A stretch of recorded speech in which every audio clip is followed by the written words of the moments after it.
My name is Lyle Stewart, and I was a very close friend of Bill's.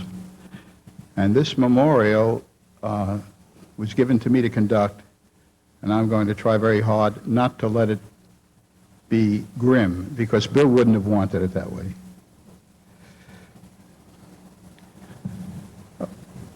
Once upon a time, there was a farmer named Brown. He had a rooster named Caesar, and this rooster was oversexed. This rooster attacked every animal in the barnyard. And Farmer Brown said to him, "Caesar, you're going to kill yourself. You can't operate this way." And the very next day, a neighbor complained that the rooster had gotten into her barnyard and attacked the mule, the cow, the goat. And again, he lectured him and said, "Caesar, you can't do this. You're going to kill yourself." And the next day, the farmer looked at the sky, and there were buzzards flying around. And he walked out to the road, and there was Caesar, lying with his eyes closed on his back, dead, hands up to the sky. And Farmer Brown shed a tear and said, "Caesar, I told you you would kill yourself that way. What's the matter with you? Why didn't you listen to me?" And the rooster opened one eye and said, "Listen, Brown, if you want to screw buzzards, you got to play their game." Now, Bill never played anybody's game. Bill created his own world and his own rules. And to quote an editorial in today's New York Times, which described him as having an adolescent's irreverence for pompous personages and sacred institutions. For example, you may be amused to know that Bill selected this hall for his memorial. He was here one day and turned to Annie and said, "Listen, when I die, I'd like my memorial to be here." And that's where it is. I first met Bill when we were 9 years old, but I didn't talk to him. He was a kid standing in the schoolyard at Public School 197 in Brooklyn on Kings Highway, and he was pointed out to me as the son of a man who was publishing a comic book. As you know, his father invented the form of the comic book. And I walked over and stared at this fellow because I didn't know anybody whose father had anything, never mind a comic book. This was during the Depression in about 1933. And I remember that Bill had a big button on because the New York Evening Journal was conducting a contest, and you'd have a comic character with a number, and each day they'd print numbers, and if it was your number, you'd win some money. I didn't see him again for maybe 15 years, although he went to my high school. We didn't know each other. From time to time, I'm going to intersperse this with remembrances of my own, but in terms of Bill not playing the game, I'd like to first introduce as the first speaker a man who represents the corporate part of Mad Magazine, Mr. Bill Sarnoff. It is kind of strange that this memorial is in this building. I think Bill was here once. Sure wasn't for business.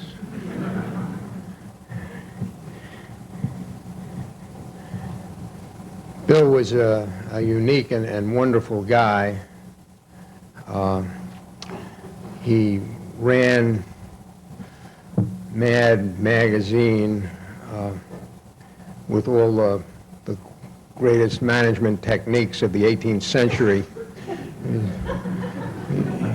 Just really an extraordinary guy. There were a couple of incidents that I had with Bill that I'd just like to relate, because it kind of shows the type fellow he was and that we knew and loved. The first was back in about 1975, a little earlier than that, when there was Warner Communications took over the big building in Rockefeller Plaza, and a lot of the divisions were moving into the building. And I went over and I asked Bill, I said, "How would you like to move Mad Magazine in with the rest of the company?" And he said, "Well, if you were a grown child, would you like to live with your parent?"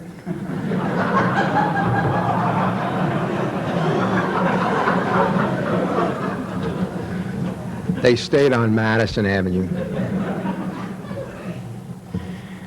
The other one that was kind of fun for me, again, this is a little later in the 70s, Warner had and has a unique management philosophy wherein the executives are rewarded enormously well when they perform enormously well. And I went to Bill and I said, gee, Bill, I'd like to work out some sort of profit-sharing arrangement with you. Not taking anything away, whatever you're getting, but this is just added to it. And we'd like to introduce something where you have a possibility, as MAD does better, that you'll be rewarded even more meaningfully. And he said to me, Bill, I'm really not interested. I said, really, Bill, there's no hidden agenda here. This can only be good for you. Please believe me, it can only be good. And he said, Bill, I'm really not interested. And I said, well, okay, you know, if it doesn't make sense to you, but could you tell me why? And he said, sure, because that philosophy assumes that I'm not doing everything I can to make MAD as good as it can be. And I tell you, that's never been the case, and it never will be the case. So if you think that by giving me a profit incentive, I'm going to work harder, you're absolutely wrong, and you've got the wrong guy here. And that's the kind of guy Bill was. And I enjoyed working with him. Titularly, I think I was his boss. Practically, that certainly isn't the case. But we had a great time for a long run, and I wish him and all of us well. The next time that I heard of Bill Gaines, I read two long letters in New Yorker, and one was from somebody who was president of EC Comics, objecting very much to being identified as having anything to do with something called picture stories from the Bible, and another one from the president of EC Comics, objecting very much to being mixed up with comics. Of course, both letters were signed by Bill, since he owned both companies. And the next time I ran into Bill, I received, well, let me tell you, I was writing comic book continuities for Billy the Kid and John Wayne comics. And one day I went to a newsstand and I saw this strange-looking comic, and it turned out to be number 4 of MAD. And I bought it and was very impressed. And back issues were 25 cents each, so I sent a check for 75 cents to Bill. Well, it turned out that Bill had been reading a monthly iconoclastic tabloid that I was publishing, then called Expose, later called The Independent, and had been lying awake at night dreaming of meeting me, okay? And so he sent back the 75 cents together with a big stack of his comics showing how, inspired by my paper, he had one story in every comic against racism, whether it was against black racism or Indian racism or Catholic. They were marvelously inspiring and very educational for children. So we eventually met, and I was struggling, and Bill became the first stockholder in Expose, The Independent, and he said he would put $500 into it. But he explained that he collected money in lots of 5,000, and so he had to get the 5,000 he was saving then, and after that he would put 500 into it. And I thought this was a little strange, but eventually he put the 500 into it, expecting, I suppose, that he thought it was a contribution. And over the years, he got back the 500 and a couple of thousand more. And so that wasn't a bad investment. He made one other investment, which started my publishing company, but I'll tell you that later. One day he called me and asked me if I could come down to his office immediately. And I came down to his office, which was then at 225 Lafayette Street. And he asked me if I wanted to be his business manager. Well, I'm a high school dropout. I don't even know. And I said, sure. And he said all I had to do was move my office into his building and work 4 hours during any 24-hour period, 5 days a week. And I agreed. And thus I became his business manager, and I was signing checks, and he told me to make out a salary check for whatever I wanted. Well, the previous business manager had been making $350 a week. For about a year, I took $75 a week like a jerk, and he was very amused at the whole thing. One day, we published a sister book to Mad called Panic, and the police came down to arrest Bill. And Bill was very nervous about the whole thing and sat in his chair shaking. And I went in and I said, listen, if they arrest you, you're going to be dead. And that would have been 40 years ago, by the way. So I said, let them take me. So the police called and they said, yes, we can take any executive. So I went down. So I went down to the Elizabeth Street station where they had, a few hours before, booked Frank Costello. And I felt very important. And when the case came to court, Bill was absolutely petrified. He felt so guilty. Someone came to him and said, you can bribe the judge for $10,000. And he thought about that. He wanted to do anything he could to save me. And I knew the case didn't have any basis at all. And sure enough, the judge was angry as hell and threw it out and reprimanded the police for even bringing a ridiculous case like that. 3 months later, Walter Winchell, with whom I was feuding and whose television career I eventually ended, carried an item in his column saying, any newsstand or bookshop selling the filth of Lyle Stewart will be subject to the same arrest. And I sued Winchell, and that was the first libel money I ever collected, and that started my publishing house. So Bill and I, in one way or another, have done a lot for each other. I'd like to introduce now someone who is a key member of MAD and who you've seen on television again and again, Dick DeBartolo. I never met Bill Gaines, but I was walking by and I saw an audience and a microphone, and I couldn't resist.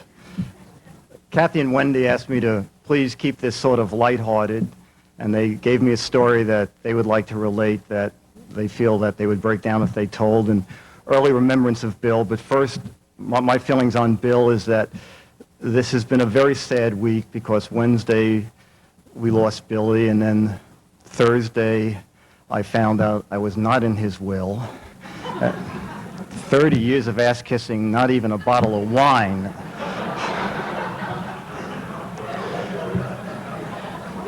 Anyway, Wendy and Kathy, their first big trip with Bill, Billy took them to the Imperial Hotel in Japan. And Wendy and Kathy thought that they would play secretary. And hanging on the minibar door was this pad to reorder liquor. So they thought, hey, this is great. So they filled in 12 Heinekens and a Johnny Walker's, and they filled out the whole pad. And then the maid came around and she said, we're collecting these tags. And they said, oh, we have a whole room full of them. So they gave this entire filled out pad. And so when Bill checked out, the hotel bill was $1,000 and the bar bill was $6,000. I think the most astounding thing is that Wendy and Kathy were in their early 20s when this happened. So Annie's favorite recollection, Billy said, the best practical joke ever was the Mad Cruise this past September. Billy loved the Marx Brothers, loved the scene where all those people went into the cabin on the ship.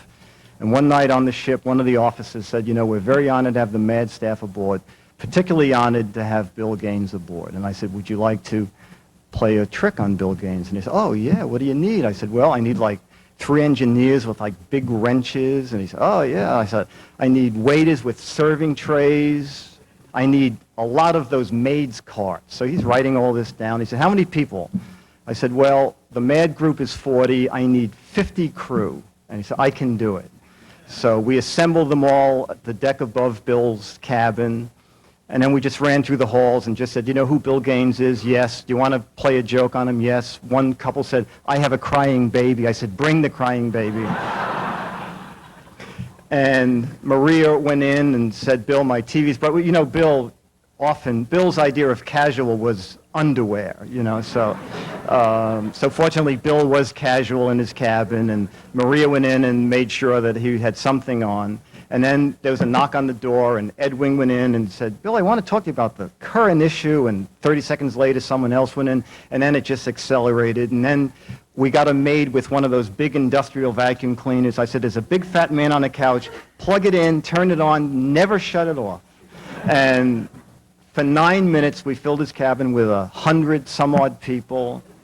That night, he called me. He said, Dick, thank you, thank you, thank you. I said, Billy, can I have a raise? He said, no, and hung up. So, all right. My final conversation with Bill, Monday. Billy, how you feeling? He said, Dickie, I'm not feeling well. I said, Billy, you've not felt well in the past. You always bounce back. You can bounce back. I know you will. He said, I know I will too. And I said, but Billy, if you don't, can I have that new 35-inch color TV you just bought? So my last remembrances of Bill was him laughing. And I love Bill, and I love his family, and I love Annie. And thank you all.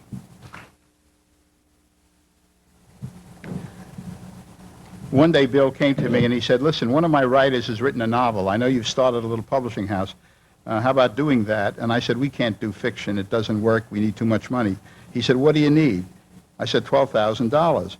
He said, well, how about if I invest it? You have a choice. Do you want me to invest it or do you want me to lend it to you? I said, lend it to me. So he lent it to me. And the book was a novel by Jack Ola called Messalina. We sold it to United Artists. We sold it to Dell. It was sold throughout the world. And I paid him back his $12,000 plus interest. And a few years ago, I sold my company for $12 million. And I think he wanted to tell me that he would have preferred to invest. Recently, there was a marvelous book about Mad, put together by a woman whom Bill liked, as against the woman who he wouldn't let do a book. And she's here and would like to say something. Her name is Maria Reidelbach.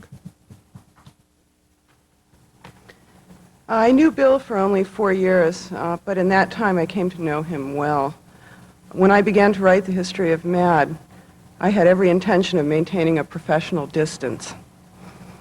But I hadn't counted on the steamroller that was Bill's personality. When my mother became ill, soon after I began to work, and I had to return to my hometown to care for her, Bill called regularly to see how she was and to see how I was. And his calls lifted the spirits of everyone in the house. My reserve developed a crack. Then I was invited to join the Mad trip, this one to Germany and Switzerland. A research gold mine for me. All the madmen would be in one place. They'd be a captive audience. During the trip, Bill mostly stayed in his room, sitting in his underwear, reading mystery novels. It's pretty hard to be professional while chatting with the hulking, half-clad man, boisterously laughing. He raked on me about my smoking a lot. He didn't do it because he disliked smoke or because he wanted to feel superior. He did it because he really cared. And it was maddening. But his persuasion has helped me try to quit. He was impossible, and he was impossible in many ways. He ate impossible amounts of food. He was impossibly disheveled. His laughter was impossibly loud and long. At first, I thought it couldn't be genuine, but it was. And Mad, in the middle of the 1950s, when the competition was getting bigger, glossier, and more colorful, it was ridiculous to launch a small black and white newsprint magazine that dared, no, it delighted in poking a finger at the American dream. It was suicide not to take advertising. It was impossible. Yet 40 years later, it's hard to name another magazine that's had the impact that Mad's had on American culture.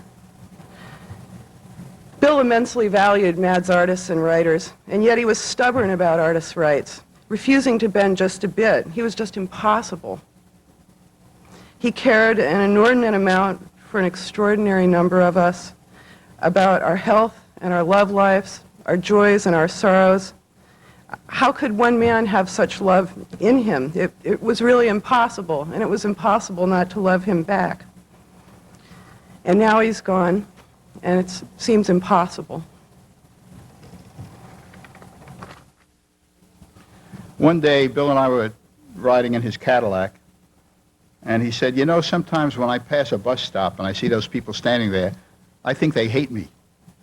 And I said, Bill, you have to get some self-esteem. And I suggested he see a psychiatrist, which he promptly did. The psychiatrist's name was Terachow. He predeceased Bill by many years. But one of the things that Terachow would do would be to persuade him to use his money constructively. And he finally talked Bill into contributing $5,000 to a foundation. And he made Bill a member of the board of directors. And it wasn't until 7 months later that Bill found out the only contributor was himself. That was the only money. On another occasion, he was going on vacation, and he had to pay Tara Chow whether he was there or not. 4 mornings a week, $100 an hour, or for 40 minutes. And it bothered the hell out of him. And finally, he went to see Tara Chow, and he said, listen, I'm going to be away for the next 2 weeks. Every morning, from 9 to 9:40 in the morning, I want you to come in here, sit here, and think about me. The next person who'd like to say something is Irving Schild. Bill is going to be missed by all of us. I miss Bill. I love Bill very much. And I will feel that Bill will always be with us. I heard sometime somebody talk about the human person is both the body and the soul. And when we think of the soul, we think of being something very mysterious, something that we cannot grab, and the body being the real. But the reality behind this thing is that the fact is that the body is the mysterious and the soul is the real. The soul is the mechanism, the energy that makes this body move. And when I think of Bill and his soul, because that is him, and at this point I think Bill is right here with us. He's alive, he's still alive, he'll always be living, and the soul lives forever. Like in all of us, in all our souls, the body deteriorates, eventually disappears. And there's going to be one time where we're all going to meet Bill again. And we're going to have our fun together, our parties and our trip in faraway places. He left a legacy with us that is going to live on forever. I'm going to miss Bill a lot. I loved him and everything that he's done. I hate to disillusion Mr. Schild, but Bill and I were atheists and very comfortable with it, and he would have laughed at the idea that there was a soul floating around here somewhere. At a certain point, there were some nuts. One was a psychiatrist, one was an attorney, and these nuts felt that comic books were what ruined America. This is before Ronald Reagan, before Nixon, and so the Senate committee decided they could get a lot of publicity, a lot of mileage out of investigating comic books. Everybody ran for cover, and I was then Bill's business manager, and I suggested that he volunteer to be a witness. And he was the only person to volunteer to be a witness to defend comic books. And we stayed up all night and wrote a speech, which is now a historic speech. And he delivered it very well. And when he was through, there was some antagonism on the part of the attorney for the committee because inadvertently we had offended him. These were the days when you were either pro-Franco or anti-Franco, depending on how you felt about the Catholic Church and so forth. And Bill ended the speech saying, let's not make this country another Russia or Spain. And this guy jumped up and said, are you through? And Bill was taken aback because he had come as a friendly witness. At any rate, Senator Kefauver, trying to attack him, kept going through some of the covers and then held up a cover where somebody was holding a woman by the head. And he said, Mr. Gaines, do you consider this in good taste? Because Bill had said all of his comics were in good taste. And Bill said, yes, I do. And the senator said, well, how would it have been in bad taste? And Bill, remembering the original art that he had turned down, said, well, if the head were held a little higher so that blood was running out of the neck. And from then on in the comic industry, people talked about, like AD and BC, before Bill Gaines said if the head were held a little higher, or after Bill Gaines said if the head were held a little higher. And that was the beginning of the end of the comics as we knew them. I then suggested to Bill that we organize an association to defend comics. And in those days, the nicest news any comic publisher could have was that one of his competitors, not that he died, but that he died a very painful death. And Bill said they'd never come. And I said, let's try. So at Bill's expense, we invited them one by one to have lunch at Toots Shor's. And finally, and they all said, well, I would come, but nobody else would come. And finally, we had the meeting. And we organized a comic magazine publishers association. And then we found we couldn't join because they took the position that they didn't want any violence. They didn't want anything said against American institutions. And after all, Mad was a lampoon comic. So we couldn't join, and Bill was then looking for a wine and liquor shop to buy. And I suggested that he turn Mad into a magazine, and he kept saying, but I don't know anything about a magazine. I said, Bill, you can learn. And that was the beginning of Mad as a magazine. And I should have invested some money in that one. My relationship with him, we were constantly arguing. He loved teasing me, and he loved fighting with me. And we didn't agree on anything. And Lyle mentioned that Bill was an atheist. And I used to talk to Bill about this because, you know, it occurred to me that as atheists went, Bill was a very religious atheist. And I remember one day I went to his office. I said, you know, you are a religious atheist because you don't believe passionately. You don't believe as much as people who do believe. And you look kind of like a guru, kind of like a perverted or a deranged Zen master. I think you're a religious person after all. I don't believe this atheism bit. And he said, leave. Will you please get the hell out of here? But there was one story that I wanted to tell you this afternoon that really best typified my relationship with Bill. Like I said, we disagreed on everything. You know, I'm skinny and he was fat and he's hairy and I'm bald and I'm a health guy. I'm into nutrition and vitamins and vegetables and bean sprouts and Bill would eat anything that moved. I mean, this is a guy who ordered steak by the mail and got cases of frozen beef in his apartment. And so one day Bill calls me into his office. He says, Joe, he says, I want you to do me a favor. I'm hungry. I want you to go downstairs to the corner on 53rd Street in Madison. It's got to be 53rd and Madison. It's got to be the southwest corner. There's a hot dog vendor on that corner. I want you to get me 2 hot dogs with mustard, sauerkraut. I said, Bill, I can't do that. I said, Bill, not only can I do it, but you don't want me to do it. And he said, why don't I want you to do it? I'm hungry. I said, I'll tell you why, Bill, because you know I'm a vegetarian. You know it would be against everything I stand for. It would be against my principles. I am a man of integrity, Bill, like you are a man of integrity. To go down and buy you hot dogs and bring them to you would absolutely, you would have no respect for me. So you don't want me to buy you these hot dogs. And Bill said, wrong. He said, not only do I want you to buy me these hot dogs, but Joe, you are the only person in the whole office I could trust to bring the hot dogs back without eating them.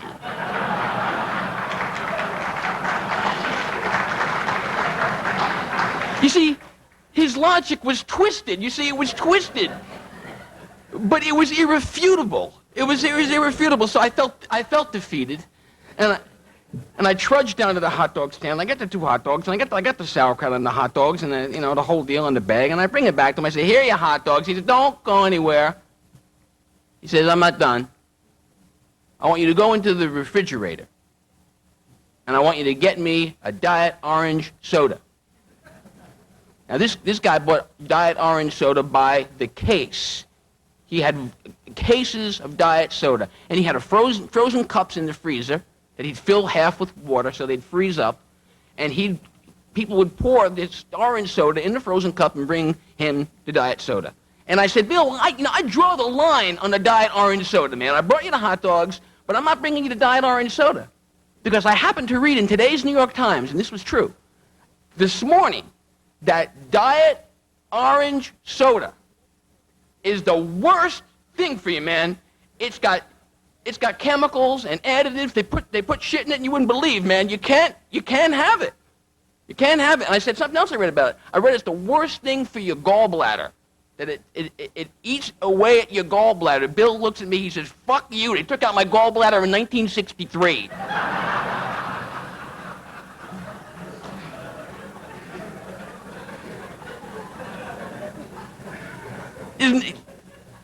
There's no arguing with that kind of logic, you see. So he'll be missed. He was a rapscallion, and he was so profoundly deranged and lovable, and he'll be missed and remembered fondly by everyone over at 485 Madison. Thanks for this chance to talk. A couple of years ago, my wife Carol and myself and Annie and Bill were out in California, where Bill was awarded on national television an award by the Horror Hall of Fame. And there were a lot of directors and producers. Some of the biggest directors and producers of our time were there. And I was amazed as one after the other came over to Bill and told him how much Mad had meant to them as children. One of them said, "You taught me to read. I never wanted to read till Mad came out, and then I learned to read." And the influence of Bill Gaines isn't limited to the people in this room or the people in this city. It literally went around the world. Mad affected the way millions and millions of people think. It gave people a dose of skepticism, a dose of irreligion, a dose of iconoclasm. And I trust that whoever the corporate people are at Time Life, they'll have enough good sense to keep that team together, because there's a magic that Bill instilled in that organization, and I think the same people can continue to carry on the magic. I'd like to bring up one of the magicians, Nick Meglin. Wednesday of this week wasn't a good one for most of us. I lost a very close friend, and I lost my boss of 36 years. Both of them were named Bill Gaines. To many people, boss and friend are a contradiction of terms. We, Mad people, are extremely fortunate not to have to be counted among them. We did have to learn, however, that Bill Gaines himself was a contradiction of terms, with a logic, as Joe had just said, unique unto himself. For instance, he could stop everyone from their work at any time to try to hunt down the culprit who made a $1.27 personal phone call to Des Moines without reporting it. When John Ficarra made him aware that the time devoted to this investigation, the actual cost per hour for 8 of us to search through our address books, calendars, appointment books, could cover the cost of a 3-hour call to Tibet, he just snarled and said, "I had to assemble you here anyway to talk about our trip. This year I'm taking you all to Switzerland and Paris." And so 30 editors, artists, and writers trekked through the wonders of Europe, all on the $1.27 we saved tracking down a phone call to Des Moines. That was Bill's logic. Bill's ability to laugh, especially at himself, was also unique. That quality served as an inspiration for all of us. Unfortunately, more time and effort went into the process of eliciting a guffaw from Bill than from our readers. But what the hell, Mad people have our priorities. What we said to that poor man, and how he loved it. I had my first insights into Bill's uniqueness on the very first Mad trip. We were staying at this plush hotel in Haiti, owned and operated by one of Bill's friends. It was the first morning we were there, and since I'm an early riser, I quietly went out to the pool for a swim. No one's up yet.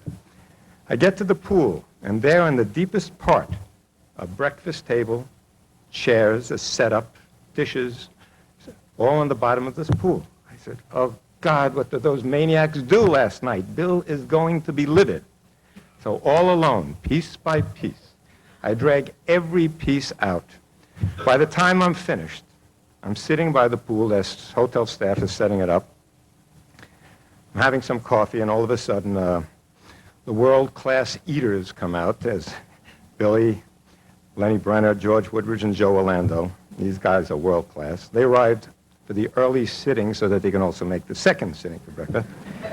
So Bill gets to the pool, he looks in the water and says, "God damn it, someone emptied this pool. It took us an hour and a half to do that." He never knew it was me until Lyle Stewart published Frank Jacobs' book, The Mad World of William M. Gaines. And Bill, when he found out, never forgot that. He was always at war with us tennis junkies and made it his business to thwart our goal to play in every country we visited. It drove him nuts when we found a court in some remote spot somewhere. "You found a court in Salzburg?" I said, "Yeah, Bill, it was right across the street from Freud's house." He says, "An indoor court? from Freud's house. Why didn't you go into Freud's house and get your head shrunk? He says, I brought you to this country for the food, not for the tennis. God. And that bothered him. So years later in Bermuda, we discovered that not only did our hotel have their own courts, but they also had lights for night play. Gaines went berserk. That night after the first dinner seating, 4 of us hit the courts and played in the balmy night. It was heaven, just terrific tennis, wonderful. 10 minutes had passed when suddenly the place went black. And it stayed that way. And 4 of us, we tripped all over ourselves. We fumbled into the dining room, and as we passed, of course, that was all lit up. Gaines is sitting there, second sitting dinner, and Dick DeBartolo was having his 3rd or 4th dessert from the first sitting yet. And I approached the table, and Bill looks up at me innocently and says, "Some pâté, Meglin?" We never knew if Bill himself had arranged it or if he probably pulled a switch himself on those lights. But with that innocent look of his, I didn't have to wait for Lyle Stewart to publish a sequel. I knew it in Some Pâté, Meglin. Well, Bill Gaines was a big man. And to those of us who knew him, worked with him, lived with him, to those of us fortunate enough to call him boss, friend, husband, dad, we know it takes a big man to house a heart as big as his was. I spoke earlier about the influence he had, and I just thought of one incident. Bill and I both, as I said, went to James Madison High School in Brooklyn. And Madison turned out a lot of celebrities: Irwin Shaw, Garson Kanin, Jerry Wall, probably 40 people whose names many of you may have heard of. One year, I heard that Bill was going to be the guest speaker at the graduation. And I called him about it, and he invited me to come along. He knew I had a car, and I'd drive him there. So I drove Bill and Ann. The graduation was at Brooklyn College. Now, when I went to Madison, the school was largely middle-class Jewish. It was an upscale kind of community. Now it had changed, and it was about 80% black and 10% Hispanic. And I sat in the auditorium at Brooklyn College as the graduates marched in, hundreds and hundreds of them, mostly black, and I thought, boy, have they picked the wrong speaker. And then the dean got up and said, today our guest speaker will be William M. Gaines, and the crowd went wild. They screamed up and down. They couldn't quiet them. They were so happy, so jubilant. His influence reached everywhere. And Russ Cochran had enough sense to grab some of the old Mad and EC books and publish them in book form and made quite a success of it, and he's the next speaker. I'd like to tell you the story of how that happened. Bill was 15 years older than I was, and really in another generation. When I was 12 years old reading his comic books, he was 27 years old producing the comic books, writing them, he and Al Feldstein. I was living in Missouri, where I live now, and eagerly awaiting for each comic to come out. When I graduated from high school in 1955, I took all my comic books and went down to the hardware store and got a wooden box that shotgun shells came in, and made a top for it, put some hinges on it, and put all my ECs, which were the books that Bill published, in that box and put them in my mother's attic. Went to college, got a PhD, went to Drake University as chairman of the physics department, and one day I found the box in the attic, and I opened it up, and I started rereading the ECs that I'd loved so much when I was a teenager. And I wrote Bill a letter, and I knew that Bill had been vilified and really raked over the coals for his role in the horror comics industry by the Kefauver Committee and Dr. Wortham and the other people who wanted to outlaw comic books. So I just sat down and wrote Bill a letter and said something to the effect that I just thought you might like to know that in West Plains, Missouri, we had an EC fan club, and there were 7 of us. And now I'm a college professor, and one guy's a doctor, and one guy runs a shoe store, and not a single mass murderer in the bunch, you know. And he got a kick out of the letter and wrote me back and said, if you're ever in New York, come see me. Well, the university would send me to New York once a year in January to attend the meetings of the American Association of Physics Teachers. I always wondered what happened at those meetings because I never went to any. I would take the university's money and come to New York and spend the time with Bill. Go out to dinner with Bill, talk about the old days, talk about the comics with Bill, and never went to a physics meeting. I guess I can say the truth now. One day, one evening over dinner, I said, Bill, those comics were so great, they were so well written, they've influenced millions of people. Why don't you publish them again? And he says, no. He says, not me. He said, I have a lot of bad memories of what happened to me the last time I did that. Why don't you do it? So Lyle just said I had sense enough to do it. I really didn't. Bill gave me the idea. And on the plane going back home, I thought, well, you know, why don't I do that? And so I took a little bit of money and published a little EC thing called an EC portfolio. And I enjoyed doing it. I made a little money on it. I kept doing it. After 10 years of being a professor, I resigned a tenured position, moved back to my hometown, and continued to publish comic books. I'm still publishing EC comic books today. Your Tales from the Crypt #1 will be on the stands in June, or July, rather. Hope you'll all be looking for it. Bill really changed my life. I would be, no doubt in my mind, that I would be a physics professor today, walking around with my old yellowed lecture notes and not ever having had the fun that I had with Bill, and being exposed to the things that Bill exposed me to. Spent many evenings at dinner with him and at his home, and I loved him more than any other man other than my father that's ever been on the face of the earth. About 5.5 years ago, I got a letter from Bill. I'd been pushing him to go to Pritikin Longevity Center for his health. Carol and I went out there several times. Didn't do me much good. It's done her a lot of good. And he wrote to me and he said, what if I gave you a choice?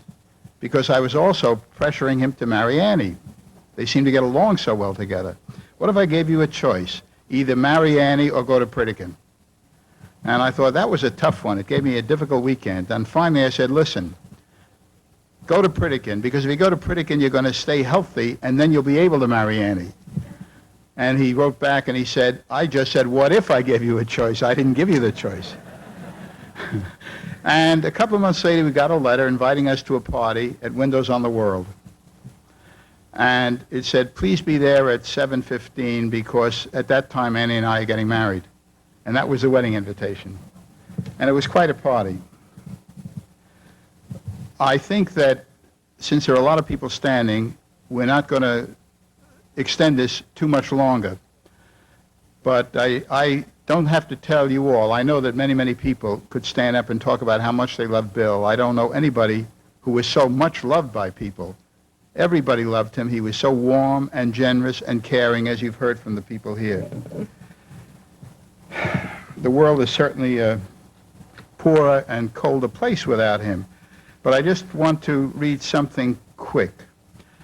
I publish a private publishing newsletter called Hot News, and this report appeared in my March issue about a party. It was the 5th wedding anniversary party for Bill and Ann Gaines. Bill decided he was going to do a repeat of his wedding. The same place, the ballroom at Windows on the World, the same entertainer, Henny Youngman. There was a lively orchestra and lots of food, drink, and fun. And Carol and I sat next to Bill, and Bill turned to me and said, you know, the food was lousy 5 years ago and it's lousy today. And then he made a brief speech that was both funny and touching. He spoke of the people present, including Walter Cast, whom he described as, quote, the friend I've had the longest. He's about 68 this year. I've known him since he was 2, when I fed him a pearl necklace, pearl by pearl. Unquote. Present also was an Army buddy Bill hadn't seen in 45 years. His name is Ed Ginger, and he recognized Bill on a TV show and got in touch. But We were puzzled because Carol and I sat next to Bill and he wouldn't identify a mystery guest who sat on his other side. Finally, in his speech, Bill revealed that the fellow's name was Leo Veer. Believe it or not, said Bill, if it hadn't been for Leo, Annie and I wouldn't have been married. I would never have had the nerve to ask her out. Leo is Annie's former boyfriend who walked into my office with her 20 years ago. I took one look at Leo and realized that if Annie could be interested in one fat man, she could be interested in another. She was a chubby chaser. When the 160 guests stopped laughing, Bill continued, Annie, of course, is the best thing that ever happened to me. She's the dearest, most wonderful wife, and has made the last 20 years the best years of my life. I love her so very much and consider myself blessed to have ever had the good fortune to win her affection. I love her almost more than life and almost more than food. I know that all of you who love Bill will do everything possible to support Annie and Bill's children in their grief, and I hope you'll never forget that she was the most precious thing in the world to Bill, and that what you do for her, you do for Bill. Goodbye, dear friend.